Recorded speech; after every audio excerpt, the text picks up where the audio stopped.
बिस्मिल्लाहिर्रहमानिर्रहीम। Welcome to yet another very special episode of cricket महफिल। आज हमें ज्वाइन किया है साकिब शाह भाई ने, जिनका एक बहुत ही इंटरेस्टिंग और जबरदस्त शो है कॉल्ड रेलू कटे। What a name, what an absolutely brilliant name for a show. जो लोग पाकिस्तान में बड़े हुए हैं मेरी तरह, रेलू कटे बन के टीमों में खेल खेल के, हम जैसों के लिए इट्स अ शो। तो साकिब भाई, thank you so much for taking the time out. I know आप वेकेशंस पे हैं, but thank you for taking the time out to be on the show today. Assalamu alaikum, Khan sahab. Thanks for inviting, and very good to have you on the show. Thank you so much sir. अब आपसे लाहौर कलंदर की बातें करनी है। इसका मतलब है कि जो नॉन लाहौर कलंदर फैंस हैं मेरी तरह, उनको तो मजा आएगा, बट लाहौर कलंदर्स का बड़ा जबरदस्त ड्राफ्ट गया है। आई डोंट थिंक लोग लाहौर कलंदर्स को अब सीरियसली नहीं लेंगे। इस दफा देयर इज अ फीलिंग कि लाहौर कलंदर्स ने कुछ डिफरेंट किया है, और उनकी जो ड्राफ्ट गई है उससे बहुत सारे राइवल्स जो हैं वो कह रहे हैं नहीं, something is clicked.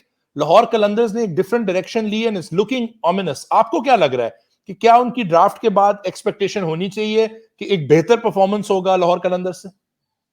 Ji definitely Hasan भाई, लाहौर कलंदर्स ने इस दफा डेफिनेटली लाहौर कलंदर्स के ऊपर बहुत ज्यादा क्रिटिसिज्म होता था कि पीडीपी के ऊपर बहुत ज्यादा इन्वेस्टमेंट कर रहे हैं और डोमेस्टिक को इज्जत नहीं दे रहे। तो अगर आप देखें तो इस दफा लाहौर ने 3-4 डोमेस्टिक के बड़े नाम उठाए हैं और पीडीपी के लड़कों को रेस्ट दिया है।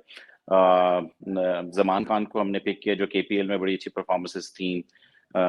हमारा वो जो कामरान गुलाम की बड़ी अच्छी परफॉर्मेंसेस थी, उसको हमने लिया है। और वो कौन सा ओपनर जो हमने लिया है बड़ा जबरदस्त यार, अचानक नाम ही भूल गया उसका। सेंट्रल पंजाब का जो ओपनर लिया है यार, बड़ा सारे हर जगह नाम चल रहा है, अचानक नाम भूल गया, आ मगर ये जाएगा कि सर, वही हम नाम ढूंढ के लगा देंगे। बिल्कुल।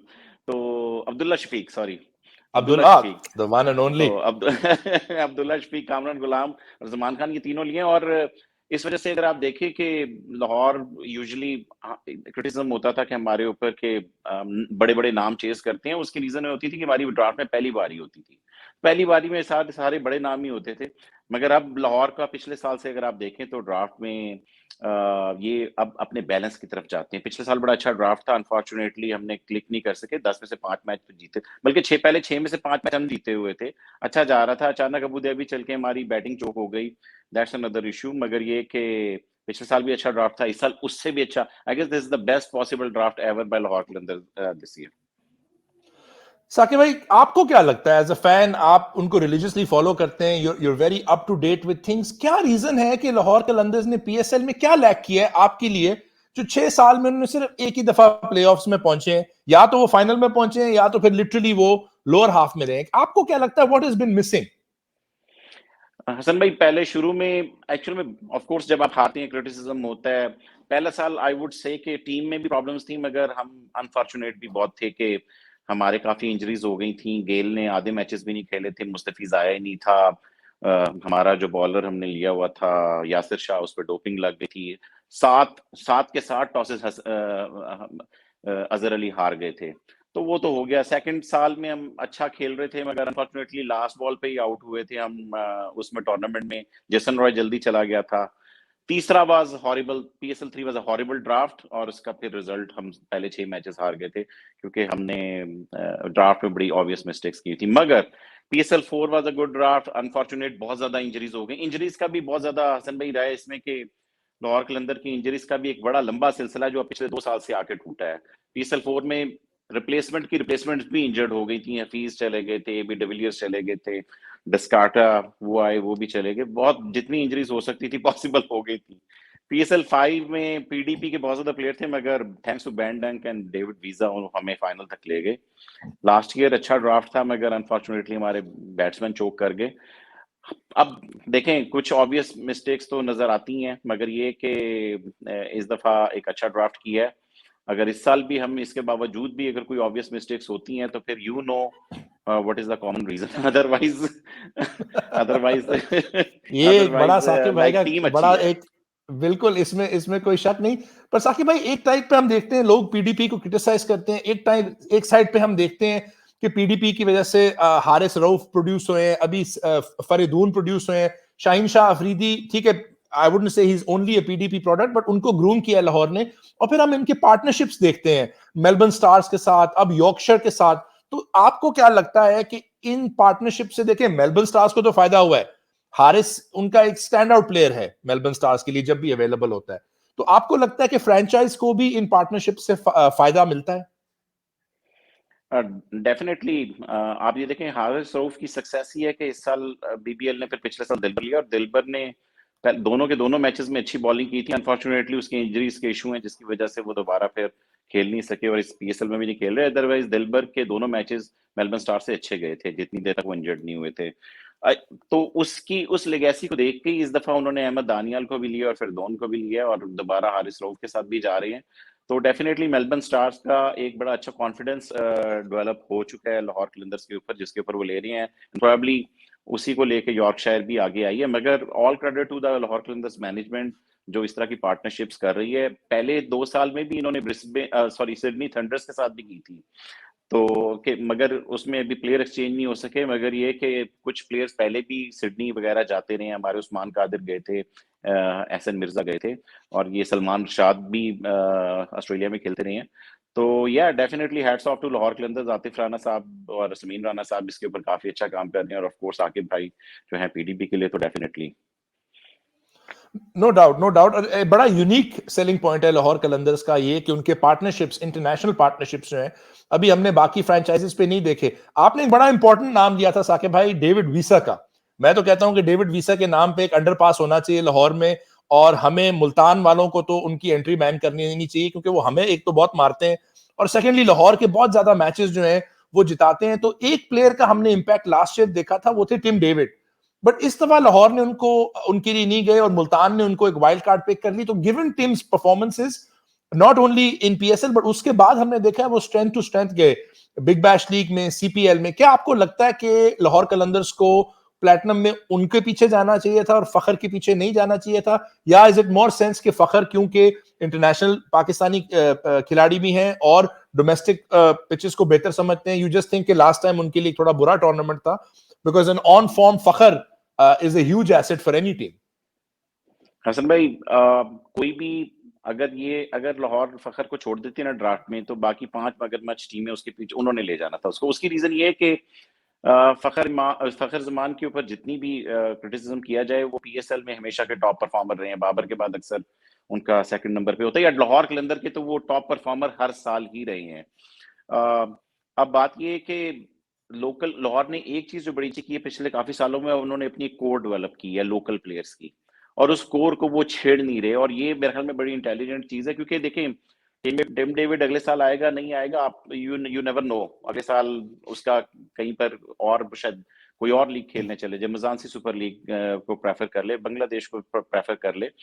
तो इस वजह से अपने कोर को नहीं छेड़ना चाहिए। और लाहौर की ये आई गेस बड़ी स्मार्ट मूव थी कि फकर के साथ ही परसिस्ट किया। और देखें हमारे 6वें नंबर के ऊपर जो बैट्समैन चाहिए था वो हमने डेविड वीजा ले लिया। Yes, team David basic originally तो गोल्ड में ही थे, हम तो समझ रहे थे यार गोल्ड तक शायद कोई ना उठाए, मगर मुल्तान वाले ना पिछले साल हमारा क्रिसलिन भी ले गए थे, फिर वो चला नहीं था आप लोगों का। तो आपकी ये नजर देख लगी थी लेंगे। नजर, लेने का फायदा तो नहीं हुआ ना हमें, आप लोगों ने नजर लगा के दे दिया लेन भाई को। जी, तो ऐसा ही है। Yes, Tim David was amazing, उसकी परफॉर्मेंसेस लाहौर के लिए बड़ी अमेजिंग थी। मगर 6वें नंबर पे चूंकि हमारे पास डेविड वीजा है तो इतनी प्रॉब्लम नहीं आएगी। 6वें नंबर के लिए हमने लोअर ऑर्डर में 2 प्लेयर्स हैरी ब्रूक और फॉक्सक्रॉफ्ट को उठाया हुआ है।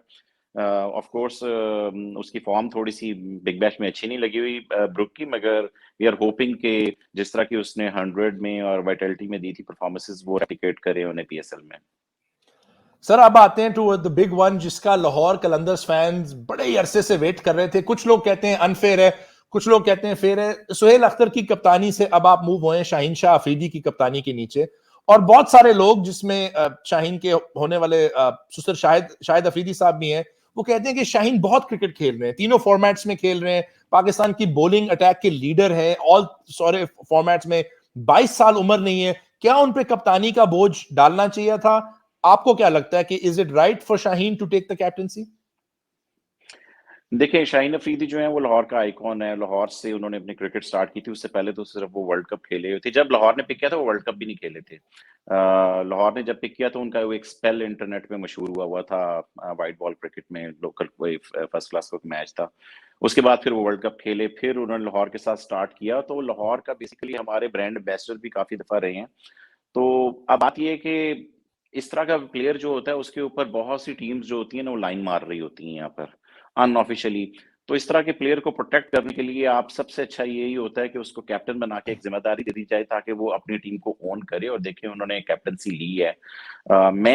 मेरी फ्रेंचाइज़ होती है, आपको पता है कि मेरा तो फ़खर ज़मान के ऊपर बड़ा ट्रस्ट होता है, मैं तो फ़खर को कैप्टन बना के शाहीन को वाइस कैप्टन ग्रूम करवाता। मगर ये कि लाहौर ने बड़ी इंटेलिजेंटली रिटेन करने के लिए शाहीन को अपने पास एक तो ये मूव की है। सेकंड ये कि शाहीन अफरीदी उसके लिए अपने लिए भी बड़ा ज़रूरी है कि वो देखें, आप ये देखें कि शाहीन अफरीदी वर्सेस सोहेल अख्तर कोई कंपैरिज़न नहीं बनता। सोहेल अख्तर को डोमेस्टिक में नॉर्दर्न भी मैचेस नहीं देती। सेकंड 11 में भी वो इतना ज़्यादा नहीं खेल रहा, सिर्फ बहुत लिमिटेड क्रिकेट खेल रहा है। आतिफ राना से भी क्वेश्चन हुआ था, उन्होंने भी ये दिया था, देखें हमने एक प्लेयर को लाके एक बड़ी स्टेज दी थी। अगर आप देखें पीएसएल 4 में Sohail Akhtar was the top scorer among the domestic players who never played for Pakistan. मगर उसके बावजूद भी अगर उसको लोकल क्रिकेट नहीं मिली तो दैट्स अनफॉर्चुनेट। मगर शाहीन अफरीदी दुनिया की पूरे सारा हमारे लिए तीनों फॉर्मेट्स खेल रहा है, उसके पास ज्यादा एक्सपीरियंस है सोहेल अख्तर से अगर खेलने वाइज देखा जाए। उसके अलावा हैम्पशायर के लिए भी वर्टिलिटी भी खेल रहा था वो। तो I guess it's a way better move than Sohail Akhtar. और लाहौर ने इस दफा जो अपनी चेंजेस की हैं कि डोमेस्टिक को इज्जत दी है, अब साथ में इंटरनेशनल को भी इज्जत दी है, कैप्टन भी हमारा इंटरनेशनल होगा। मगर सोहेल अख्तर से डेफिनेटली ज्यादा अच्छा होगा क्योंकि उसके पास ज्यादा एक्सपीरियंस है इस टाइम पे सोहेल अख्तर से इंटरनेशनल खेलने का। साकिब भाई, आपको क्या लगता है कि शाहीन की कप्तानी में क्या डिफरेंट होगा? एक तो एज, ही इज यंगर, ऊपर से हमने देखा है वो बड़े अग्रेसिव क्रिकेट खेलते हैं, अब टॉप ऑफ हिज गेम माशाल्लाह, लॉन्ग मे इट कंटिन्यू।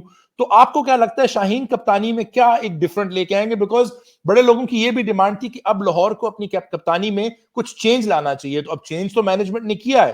तो आपको क्या लगता है वो सुहेल से कैसे डिफरेंट होंगे? आपने उनके एक्सपीरियंस की बात की, उसके अलावा आपको क्या लगता है कि वो डिफरेंट लेके आएंगे? देखिए, जब सोहेल को कैप्टन बनाया गया था तो पहली बात तो ये है कि जब सोहेल को आप हम लोग लेकर आए थे तो I guess he was full time office clerk in somewhere for 2 years. उसने कोई क्रिकेट भी नहीं खेली थी, उनकी फिटनेस पे काम किया, उनको टीम में लेके आया, उनको पीडीपी के साथ मुंसलिक किया और उसके बाद उनको कैप्टन बनाया। मगर परफॉर्मेंसेज उस तरह की नहीं आ सकी, उनकी अपनी फॉर्म भी पिछले साल बहुत ज्यादा डिप हो गई जिसकी वजह से हम शाहीन को बनाया गया। शाहीन का ये कि fast bowlers, yes he is short temper at times, definitely short temper, वो हमने देखा भी है। उस चीज के ऊपर उसको डेफिनेटली अपनी कूलनेस पे काम किया करना पड़ेगा। बहुत से लोग कहते हैं जी वो शॉर्ट टेम्पर, वो एरोगेंट है, तो यार कोहली से ज्यादा एरोगेंट कौन हो सकता है? ठीक है। फास्ट बॉलर्स में अगर दुनिया कहती है कि शायद फास्ट बॉलर इतने अच्छे कैप्टन नहीं होते, मगर पाकिस्तान के बेस्ट कैप्टन इमरान खान खान साहब जो थे वो फास्ट बॉलर थे। ठीक है। अभी वहाब रियाज को देखें, 4 5 6 फाइनल खेल गया मेरे ख्याल में, और फिर भी कैप्टन, एज ए कैप्टन शायद वो 5 फाइनल उसने इस साल खेले हैं। तो इस वजह से yes Shaheen Afridi is very raw, मगर I guess it's right direction. अब जारी बात है जब कप्तानी आती है ना, फिर कोहली भी आहिस्ता आहिस्ता बहुत मेच्योर होके he became a very sober person like on the field, और उसने उसका बिहेवियर ओवरऑल लाइक काफी अच्छा ग्रूम हुआ था। तो शाहीन अफरीदी का भी ऐसा ही है। वी आर होपिंग के थोड़ा सा अपने टेम्परामेंट को बेहतर करेगा जब जिम्मेदारी इस तरह की आती है, और व्हेन उसको बाकी कैप्टन के साथ उसको डील करेगा तो डेफिनेटली ही विल ग्रो। वो अपनी गेम तो उसकी ऑलरेडी ऑन टॉप है, मगर जारी बात है जब उसको जिम्मेदारी मिलेगी तो he will be another step above. तो yeah high hopes with Shaheen Afridi. Saqib भाई, रिटेंशन की तरफ आते हैं। Suhail Akhtar, Ahmad Daniyal, Zeeshan Ashraf, all of them good picks. और फिर शाहीन की अब कप्तानी की अनाउंसमेंट, तो लग रहा है कि सुहेल, अहमद और जिशान शायद इतना ज्यादा ना खेलें। आपको क्या लगता है कि इनको सिल्वर में रिटेन करना सही था, या आपको लगता है कि इनको जाने देना चाहिए था? कोई और ऑप्शंस ढूंढनी चाहिए थी ड्राफ्ट के अंदर? कुछ कुछ लोगों की ये तनकीद है कि जी इन प्लेयर्स को आपने रख तो लिया बट इतना खेलेंगे नहीं। आपको क्या, आपको लगता है कलंदर्स को एक डिफरेंट डायरेक्शन में जाना चाहिए था? ये तीनों की रीजन मैं आपको बता सकता हूँ। लेट्स से निशान अशरफ से स्टार्ट कर लें, तो आपको एक बैकअप कीपर चाहिए होता है डोमेस्टिक का। ठीक है, तो बैकअप कीपर डोमेस्टिक में कितने नाम है, शायद ड्राफ्ट में अगर आप जाते तो कामरान अकमल ही होता, और अकरम साहब कह चुके, मोहम्मद अकरम कह चुके, हमने वाइल्ड कार्ड उसके ऊपर हमने राइट टू मैच करना ही करना था, तो वो हमारे हाथ वैसे भी नहीं आना था।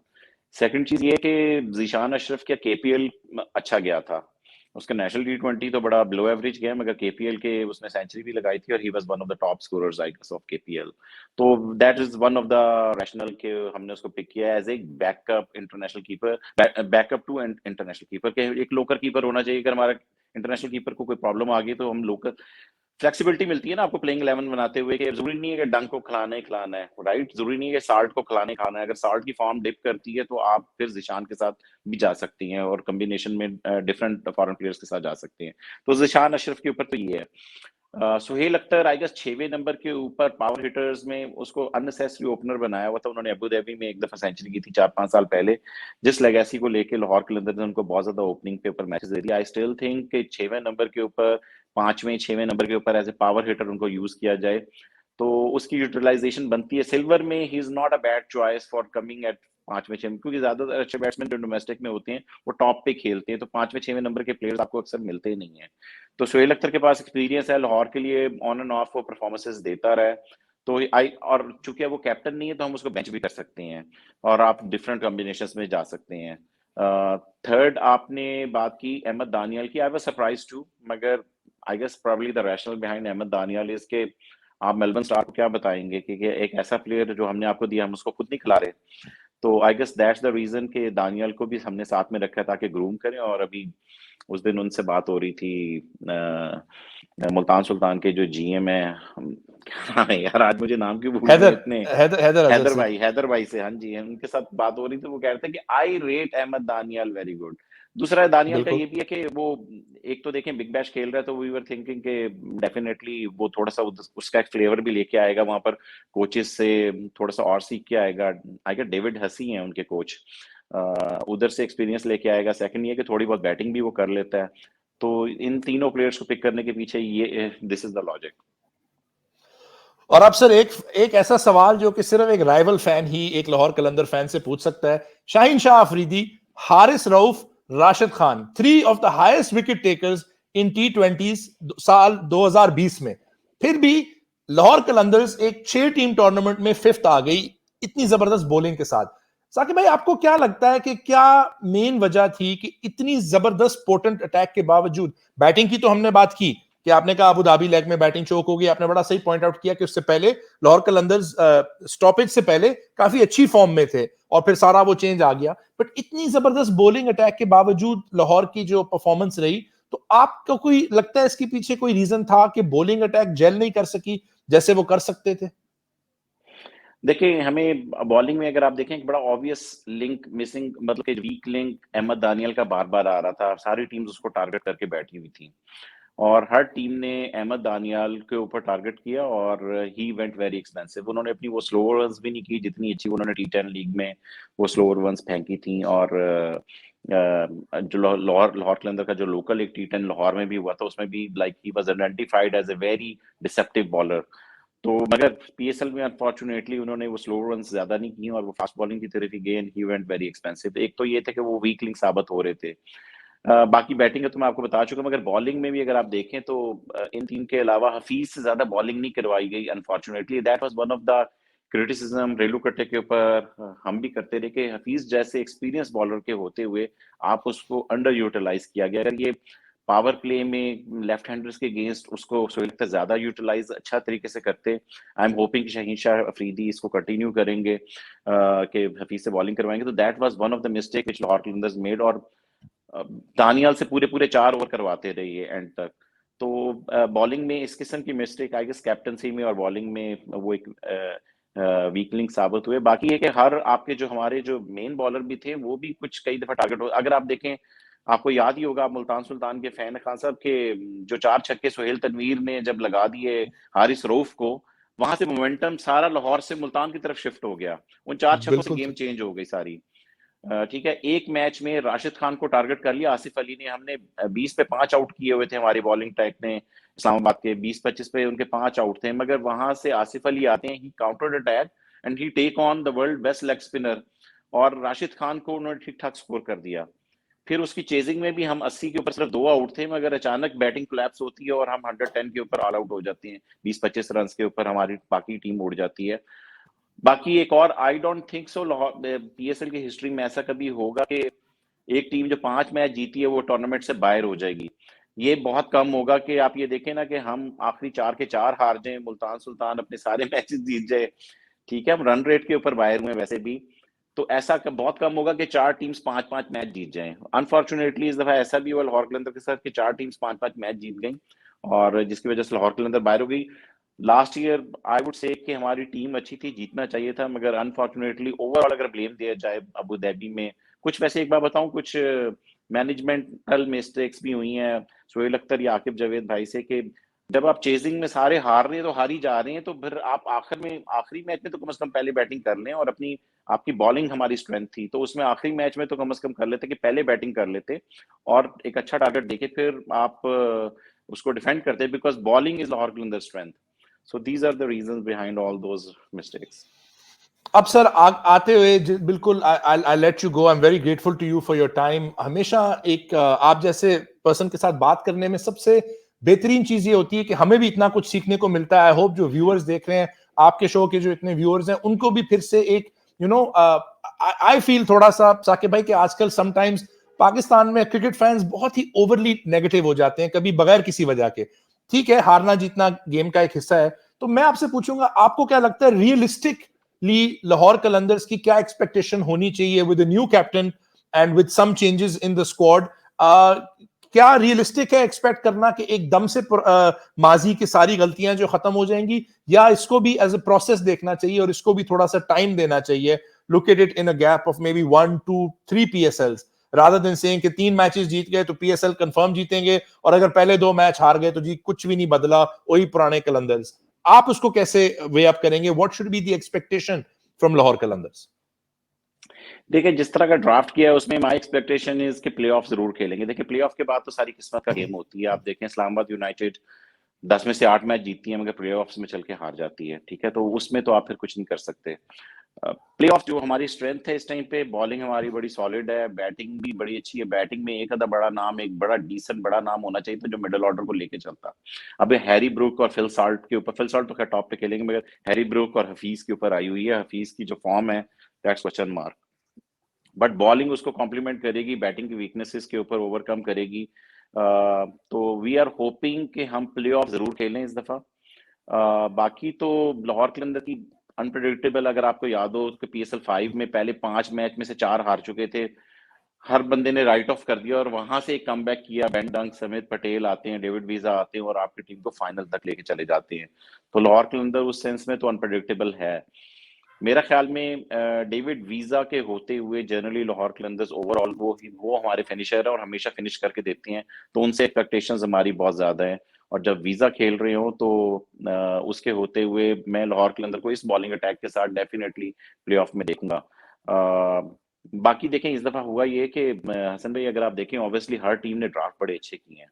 अब टीम्स, एक जमाना होता था कि हम लाहौर कलंदर को जनरली राइट ऑफ कर देते थे कि यार ये बड़ी ऑब्वियस वीक टीम लग रही है, इसमें ये मिस्टेक है, ये मिस्टेक है, ये मिस्टेक है। कभी पीडीपी बहुत ज्यादा था, तो कभी बॉलर्स नहीं लिए हुए थे। ठीक है, कभी बैटिंग इनकी जो थी वो बड़ी फ्रेजाइल थी, मिडल ऑर्डर, और बड़ी लंबी टेल होती थी। अब सारे ऑर्डर्स लाहौर कलंदर ने सॉर्ट आउट कर लिए हुए हैं। कोयटा ग्लैडिएटर्स भी जो है इस दफा उसने अपनी पिछले साल की प्रॉब्लम्स को थोड़ा सा सॉल्व करने की कोशिश की है। तो ओवरऑल इस दफा बड़ी वेरी सेफ टू से कि 6 की 6 तगड़ी टीम्स है। पहले दुनिया ना कहती थी, हम डिप्लोमेटिक की आंसर देते थे कि यार सारी टीम्स अच्छी हैं, किसी से भी पूछे उसका स्टैंडर्ड आंसर, किसी भी क्रिकेटर से पूछने को कहेंगे यार ये सारी तगड़ी टीमें लग रही हैं। वो डिप्लोमेटिक आंसर होता है, आपको देना होता है। मगर चूंकि हम रेलू कट्टे में बड़े डीप एनालिसिस करते हैं, हमारे भी आगे वो शोज उस तरह के आएंगे, मगर मुझे लग रहा है कि उन एनालिसिस के बाद बड़ा मुश्किल होगा किसी टीम को फेवरेट करार देना। Islamabad always do a very good draft, उनकी रिटेंशन बड़ी अच्छी होती हैं, तो Islamabad is always a safe bet. मगर ये ओवरऑल सारी टीम्स वाकई इस दफा तगड़ी हैं। तो लाहौर कलंदर का उसमें प्लेऑफ बनाना कोई आसान काम नहीं होगा, मगर टीम जिस तरह की इन्होंने देखें, अब्दुल्ला शफीक को ले आए, कामरान गुलाम को ले आए हैं आप, ठीक है, फिल सॉल्ट बड़ी अच्छी फॉर्म में है। अभी तो खैर वो 2-4 चूंकि नेशनल टीम में वो चले गए हैं, वो थोड़ा सा लेट पहुंचेंगे, मगर उनका बैकअप देखें कि रिप्लेसमेंट क्या लेते हैं। ये हो सकता है एंड्रे फ्लेचर या जॉनसन चार्ल्स वगैरह की तरफ चले जाएं रिप्लेसमेंट में। तो we are having high hopes from Lahore Qalandars this season as well. इंशाल्लाह, और हमारी यही उम्मीद रहेगी कि पीएसएल में सारी टीम्स तकड़ी ही रहें, क्योंकि एक बड़ा फायदा है ये हमारे लीग को कि इतनी ज्यादा कंपटीशन है। और ऑफ कोर्स हमने देखा है जितना जैसे पीएसएल इंप्रूव होता है उसी तरह माशाल्लाह पाकिस्तान टीम इंप्रूव होती है। साकिब भाई, आपके टाइम का बहुत बहुत शुक्रिया। Very very grateful to you, lovely talking to you. और हमारी दुआएं आपके साथ भी हैं और लाहौर कलंदर्स के साथ भी हैं, एंड वी होप कि it's a great and more importantly a very healthy and safe PSL for all involve. Thank you so much Khan sahab, it was a pleasure talking to you and thank you again, आपने अपने मुझे show पे बुलाया। और मेरी भी उम्मीद यही है कि लाहौर कलंदर जो है इस दफा अच्छा खेले, जीते। काफी हम अकेली टीम रह गए हैं जो कि नहीं जीते। अब सारा क्रिटिसिज्म जो है ना, सारी तोपों का रख उस साइड पर है कि कौन सी टीम है। अब जिसके पास मजाक बनाने को कुछ नहीं रह गया, वो कहते हैं कौन सी टीम है जो आज तक नहीं जीती। तो वी आर होपिंग कि इस साल यार हम जीत जाएं, ताकि हमारे साथ वो ना हो कि हम कोई 30-30 साल वेट करें, वो जिस तरह फुटबॉल लीग्स के कुछ फैंस को करना पड़ता है। तो इंशाल्लाह, having high hopes, thanks again. Inshallah. Thank you so much for your time, sir.